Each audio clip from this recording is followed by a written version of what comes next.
Pragmata. I can't believe I missed this gem of a game. In fact, everyone who has watched my male loneliness crisis video would have seen the gameplay. I can't believe I missed this gem of a game despite the fact that I enjoy playing video games. And this game came from Capcom. Capcom, right? Not Rockstar or any other games developers out there. Capcom. It sold 1 million copies within just 2 days of its launch on April 17th. It's barely been a month since its launch. It's on track to sell 2 million copies.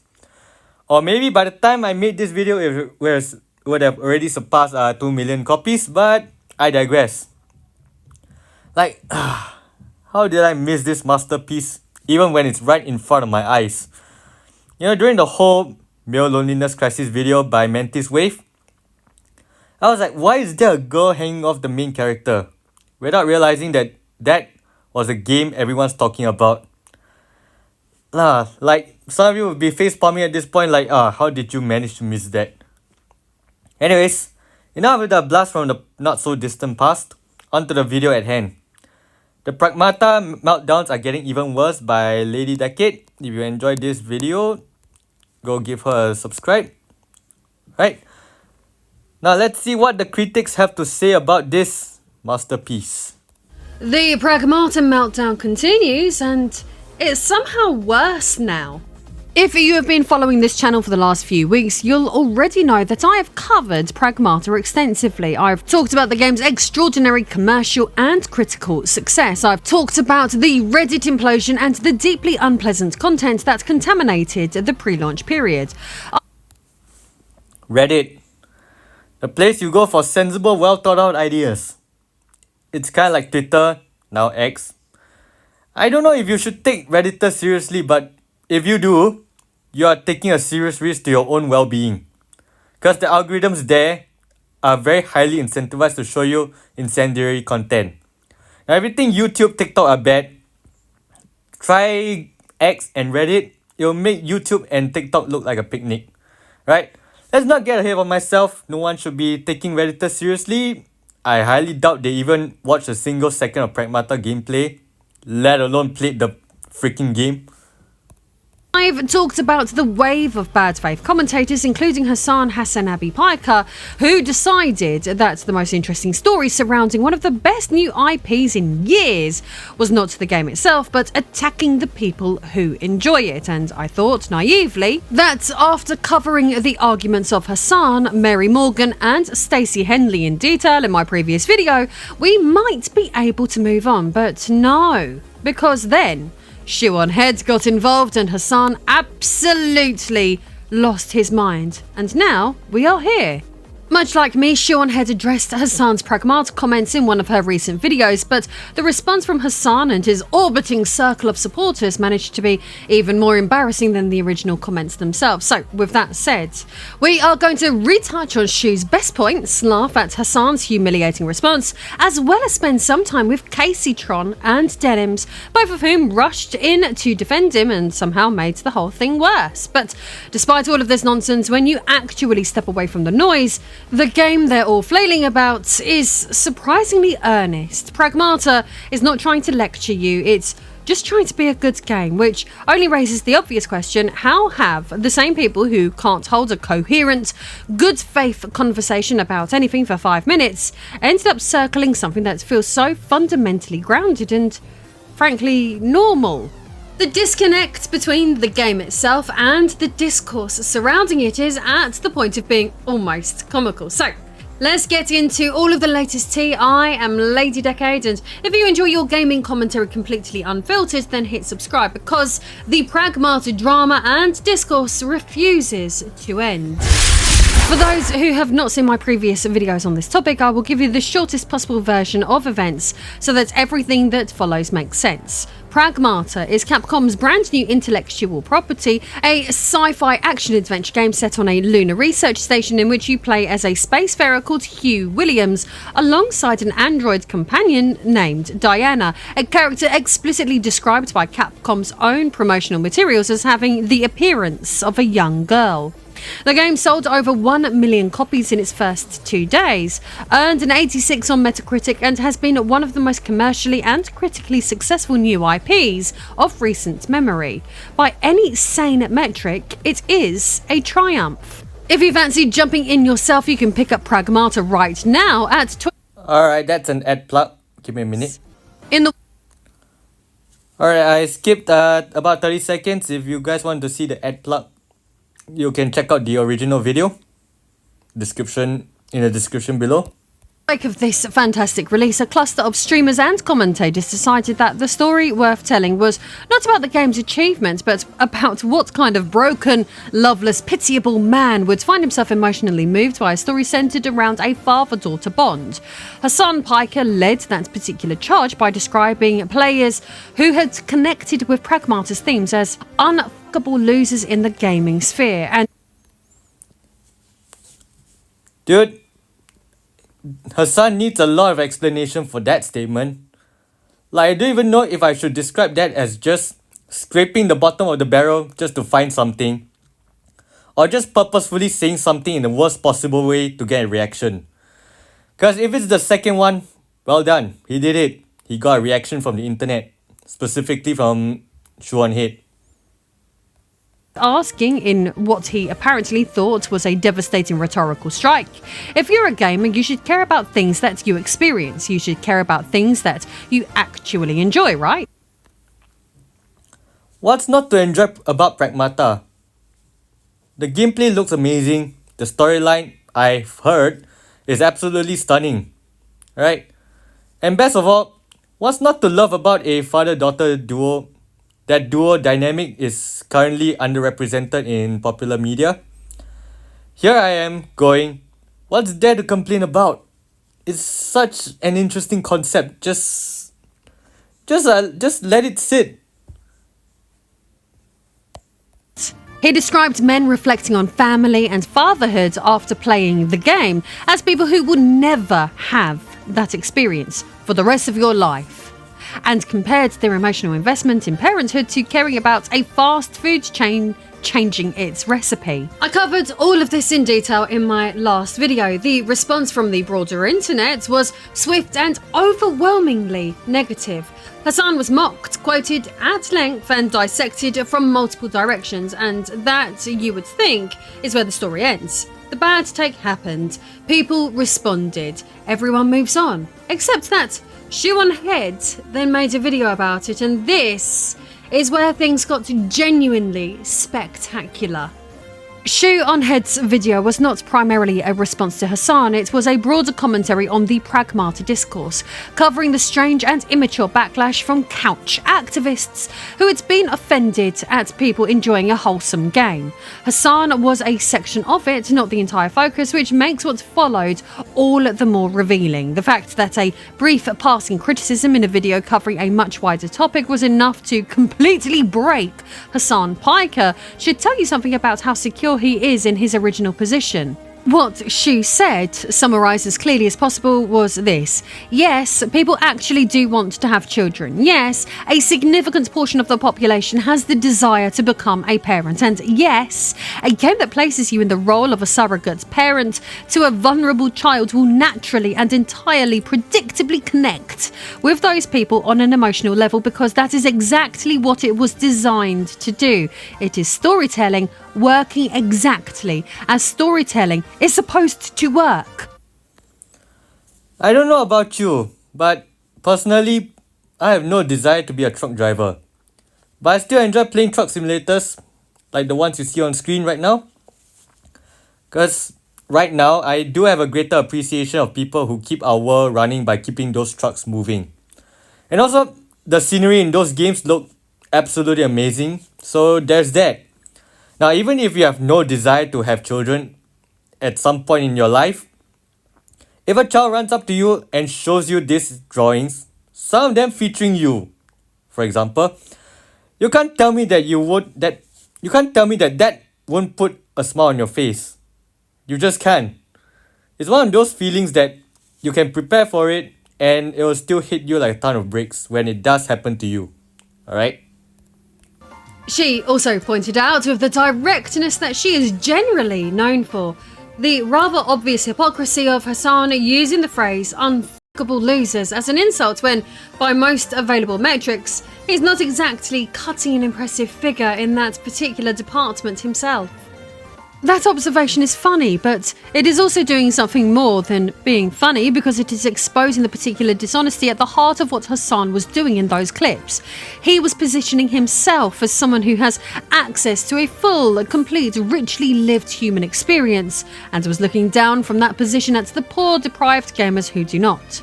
He was punching down, except that the punchline, when you actually examine it, is that the platform he was punching from is a great deal less elevated than he seems to think. Hassan Piker is not operating from some higher plane of lived experience at all. He's just engaging in a different flavour of the exact same behaviour that he's mocking. The same tribalism, the same tendency to caricature the other side, the same reliance on an audience that already agrees with him and rewards the performance of superiority.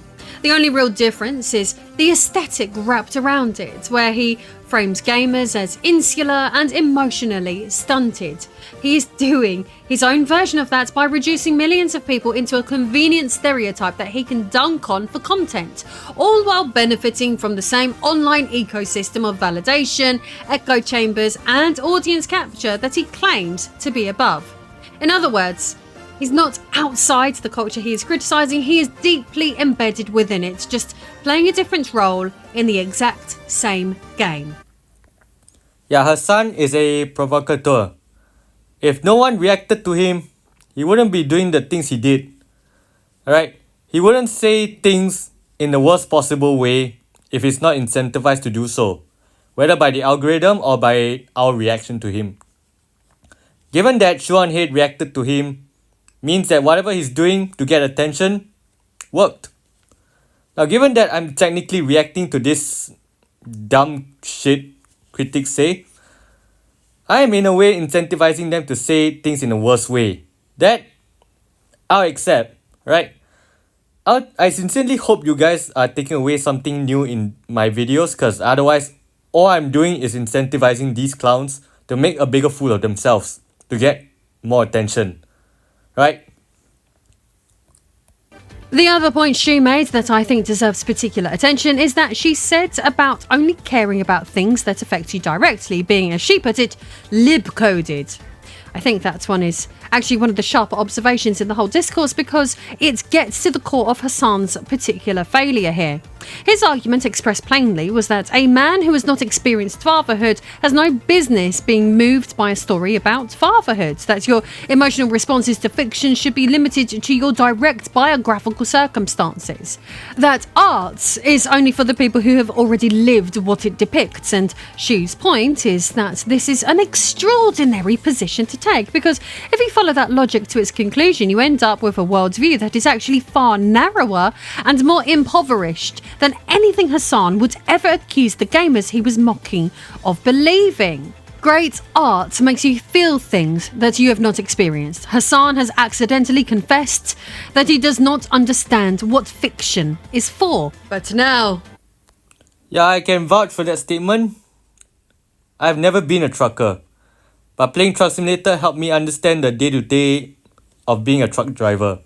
Except maybe getting stuck in a traffic jam during rush hour. But then again, there's mods for that, right? I'm sure Pragmata can help people experience what it's like to be a father to a daughter, or I'm gonna stretch it a little, a son. If you're a father, feel free to share it in the comment section below, because we would like to have your opinions down below. For the juicy part, Hassan's response to finding out that Shuan Head had included him in her video, because this is where things stopped being merely stupid and became genuinely extraordinary. A viewer mentioned to Hassan during one of his streams that Shu had covered his Pragmata comments, and his response to this information was to say, and I'm going to quote him as directly as I can here because you will genuinely need to read these words to believe them. Bro, you were on the last Shoot on Head video. I will literally shoot myself with a gun if you bring that up in here. What do you want me to do? Do you want me to go out, purchase a shotgun, shoot myself in the face, not die in the process, but at least lose significant chunks of my brain so I can operate at the same substandard, suboptimal IQ level that Shoe on Head and her dumb audience operates in so I can do a regular response to that? Is that what you want me to do? Do you want me to John Fetterman myself so I can understand the compelling argument that Shoe on Head makes?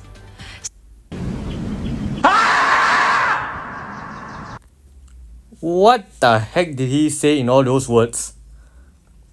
Shu made a point, right? I don't know how many of you will say it's a great point. At least she made a point with fewer words than Hassan. If I remove that part of the video, I doubt any of you would have, noticed that it's missing. What the hell did Hassan say? Seriously. So, let's get this straight. This is a man with a very large following, a man who describes himself as a political commentator, a man who regularly positions himself as one of the more intellectually serious voices in online progressive spaces, responding to the information that someone made a fairly mild criticism of his publicly stated opinion by performing an extended fantasy about shooting himself in the face, and using John Fetterman, a United States senator who survived a massive stroke, as a punchline. That is the response. Not an engagement with any of the actual points that Shu made, just pure, unmediated, weaponized self-pity dressed up as contempt. And here's the thing that I cannot stop thinking about when I look at this clip. Hassan spent those original streams mocking gamers for being unable to handle reality, for being too sad and too small and too unfuckable to engage with the world as it actually is, rather than retreating into fantasies about family and fatherhood they would never get to experience. He had nothing but condescension for men whom he characterised as fragile, avoidant and emotionally underdeveloped, and then, when a woman made a video disagreeing with him, he responded by joking about self-harm rather than engaging with her argument. Remember, for every cockroach you see, there's 50 in the walls. We caught Hassan doing this. Dumb shit. Right? If you still follow him, or think that he's still a good person to follow, I wish you all the best. Right? You might be put in a hairy situation. Just saying. That is the behaviour of someone who has decided that performing outrage loudly enough might substitute for the critical thinking that engaging seriously with her arguments would require. He also said in the same stream, "Ooh, look at me, I'm an emo girl," as a response to Shoe on Head, a content creator he dismissed as representing a dumb audience operating at a substandard IQ level. Please note that he did not say what was wrong with her argument. He instead performed a mockery of her appearance and her audience and then acted as though that constituted a response. This is the man whose supporters would like you to believe that he's one of the more progressive and serious thinkers in the online discourse space. Honestly, who's championing these complete smooth brains like Hassan Piker? Now we're coming to the part of the story that I find the most interesting, which is not Hassan himself, because at this point Hassan's behaviour follows a predictable enough pattern that it rarely surprises me, but rather the people around him who rushed in to defend him the moment he started taking criticism. Watching the Hassan Defence Force mobilise in real time is its own kind of spectacle, and in this particular instance, the results were so self-defeating that they almost right themselves. First up, we have Caseytron. Now, Caseytron is a streamer of some standing in Hassan's orbit, producing a clip responding to Shu's video that has since gone extremely viral and not in the way that she was probably intending. So I can operate at the same substandard, suboptimal IQ level that Shoe on Head and her dumb audience operates in, so I can do her dumb audience of fucking incels. Like, I don't know. It's like Shoe on Head. If you care so much about these incels, go one. Okay. Oh, is that problematic for me to say? Prove you care so much about these incels and their inability to get sex. Go one. Oh, wait, you won't? Because you're just grifting to them? You don't even want to get with them either. But you'll condemn other women for not wanting to who you don't want to Okay. Now that I'm thinking about it, remember the original statement Hassan made? It was something about people who enjoyed this game as the phrase you see on screen. How did they turn a game rated ESRB for teens and PEGI 16 for strong violence and language? How did they turn their game review sexual? How? Is that all how they see the world? Do they just when they make a video about this game review, do they just go, oh, how can I make this sexual? Look, at some point we'll just have to cut off the roots. Cause this is getting ridiculous. I genuinely do not know where to begin with this, so let me try a few different places. First, the irony of delivering this particular argument in order to defend a man who had just been calling other people unfuckable losers while using the same intellectual framework of your worth being determined by your sexual activity is something that should not need to be spelt out. But here we are. Casey Tron is defending Hassan's position that people who are not sexually successful are lesser by suggesting that Shuon Head should prove her sincerity by having sex with these people. I am not sure that she's thought this through, and I'm not sure that she is capable of thinking at all, actually. Second, the accusation of grifting. Casey Tron is calling Shuon Head a grifter for defending gamers on the internet. Yeah. Casey Tron, a Twitch streamer on a platform whose entire economic model is built on people giving you money because they like watching you. She is calling someone else a grifter while operating within a system that is literally, structurally and definitionally designed to extract donations from people who agree with you. Now, I am not saying that doing a Twitch stream where people donate is inherently dishonest, because I do not think it is, but if you're going to use the word grifter as an accusation, you might want to consider whether the accusation has a mirror nearby. Third, and perhaps most tellingly, she completely ignored every actual point that Shu made. No engagement with the observation that Hassan's only care about things you experience logic collapses under the most basic scrutiny. She ignores the hypocrisy points and just name calls, delivered with the confidence of someone who has never had to defend her position to anyone who would actually push back on it. Yeah. I don't know if I'll be able to defend the things I say on video if anyone pushes back on it.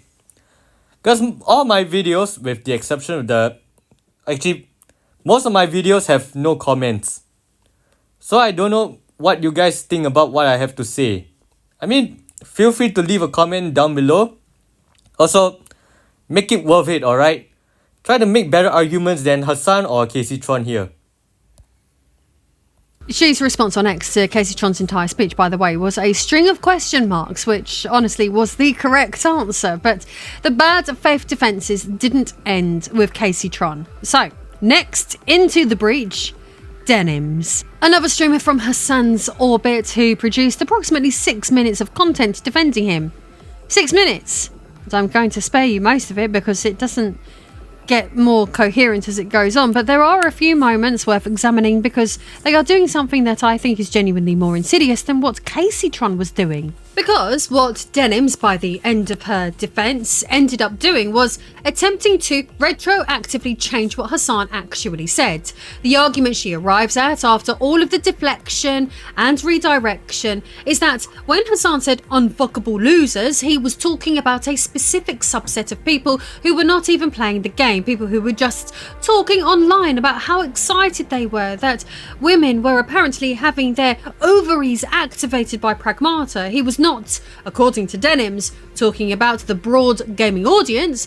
He was just talking about a fringe type. Have a listen.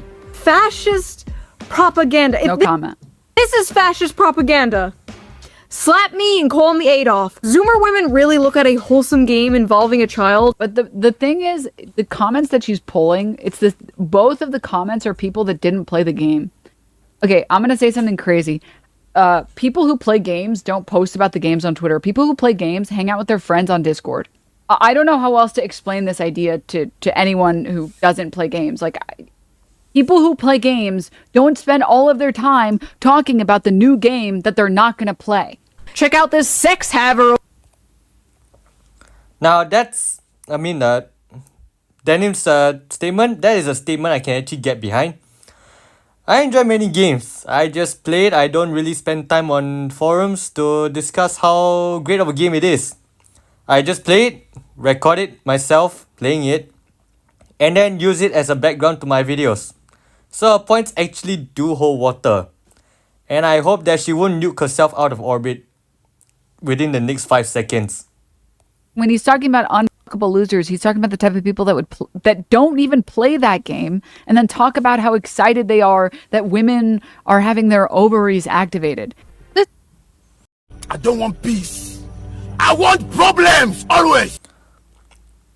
I don't know about you, but if you had a talk with her son offline and you clarified it, I'm gonna take your word for it.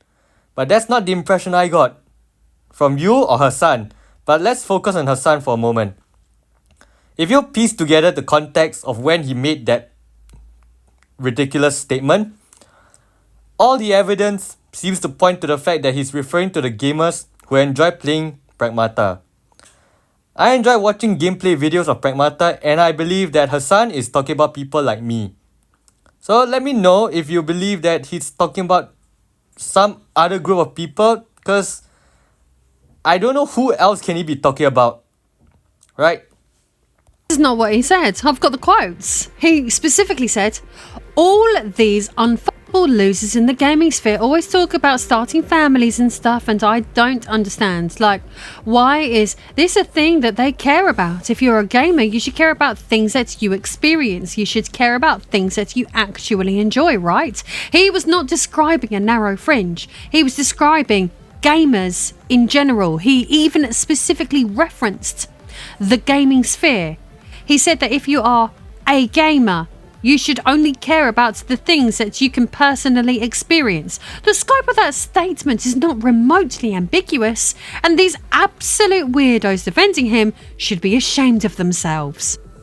What Denims was doing in that stream was not attempting to defend Hassan's argument. It was an attempt to launder Hassan's argument after the fact, to shrink the target of his contempt retroactively so that it becomes harder to criticise.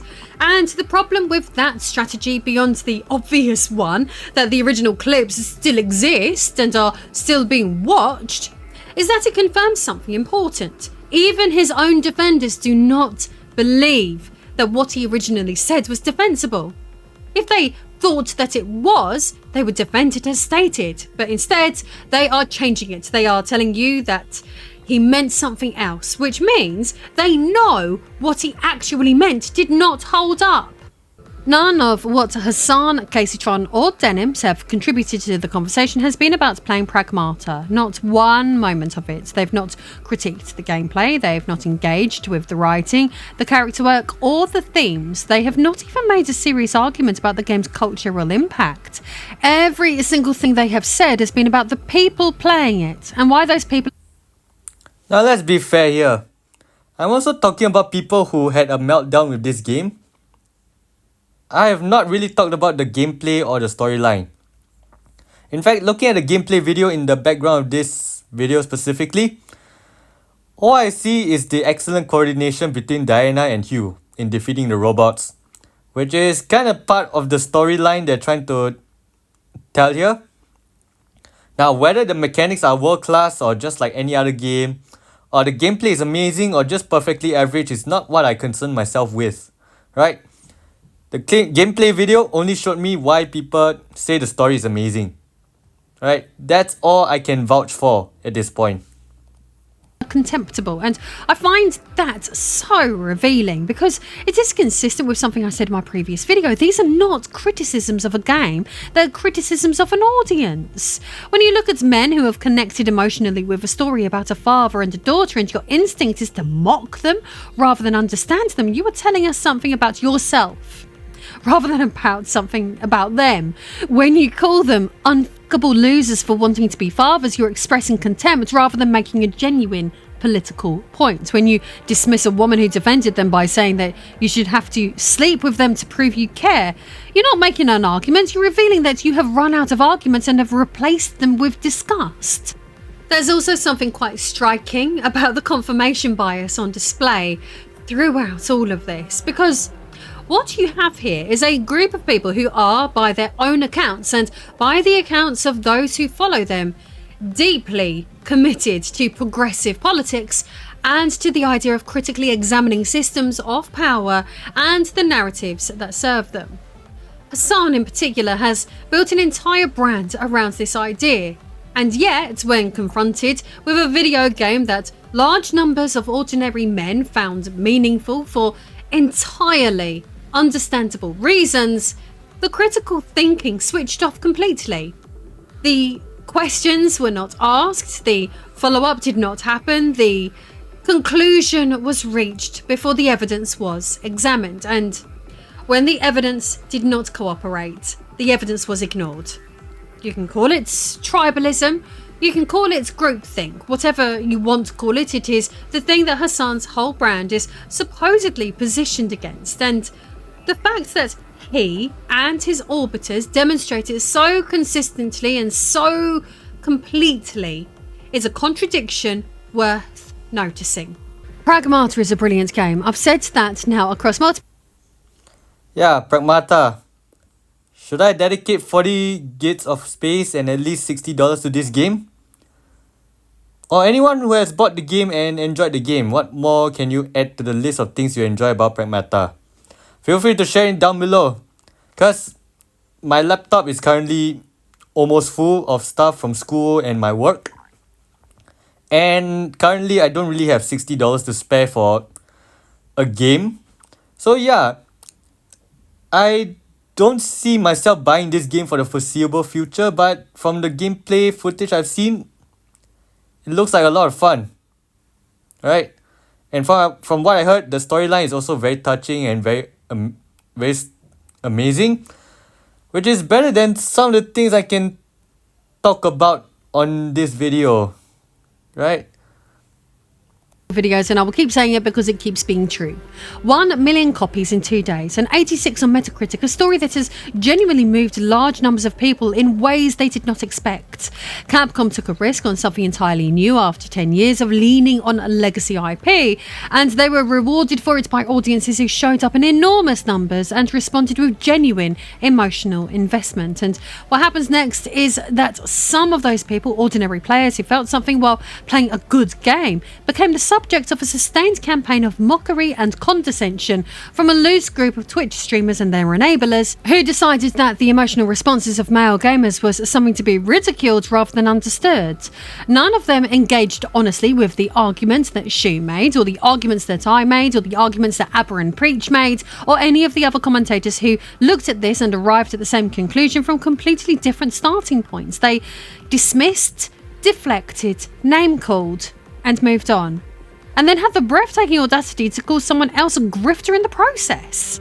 I've said this before and I'll say it again. If you played Pragmata and found it meaningful, you're not a loser. You are a human who encountered good storytelling and responded to it in the way that human beings respond to good storytelling, which is by feeling something that Hassan and his orbiters are apparently incapable of.